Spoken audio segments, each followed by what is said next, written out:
The girl in room 6. I never believed in ghosts until that night. It started when my friend Chike got a new apartment in an old half-abandoned hostel near the university. The rent was cheap, too cheap, but Chike was excited. I helped him move in, carrying boxes into a narrow hallway with peeling paint and old-looking bulbs. The building felt wrong. You know that heavy silence that makes your skin crawl? That's how it was. As we passed one of the rooms, I noticed the door was nailed shut, big rusty nail hammered across it. On the cracked wood, someone had written in chalk, "Do not open room 6."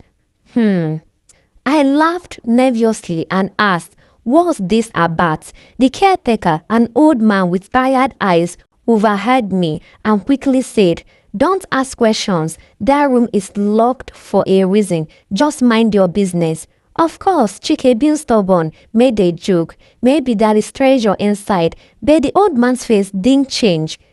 He just walked away. That night, after helping Chike arrange his things, I decided to sleep over. Around 2 a.m., I woke up to the sound of knocking. At first, I thought it was someone at the door, but no, it was coming from the hallway. Slow, steady knocks. Bang, bang, bang. Half asleep, I stepped out to check. The hallway was dark, only the weak bulb buzzing.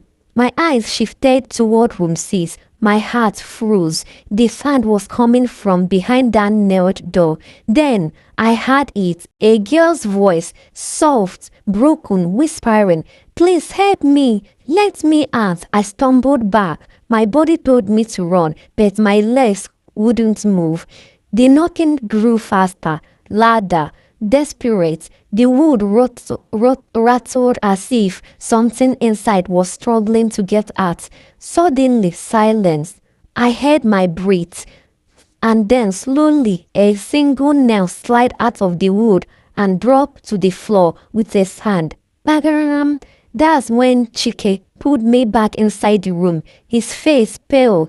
He had it too. We locked the door and didn't sleep till morning.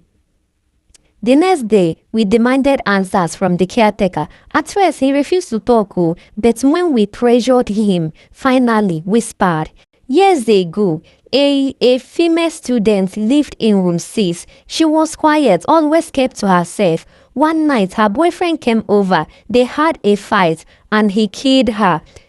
He hid her body under the bed for weeks until the smell gave him away. When the police came, they found her. But since then, people who sleep in that room hear her. Some even see her. That's why we sealed it.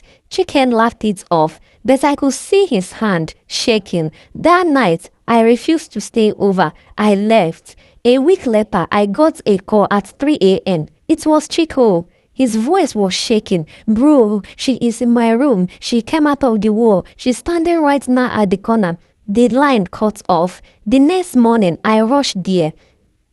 The hostel was crowded with police. They carried Chike's body out in a black cloth. His eyes were wide open, his mouth frozen in a scream.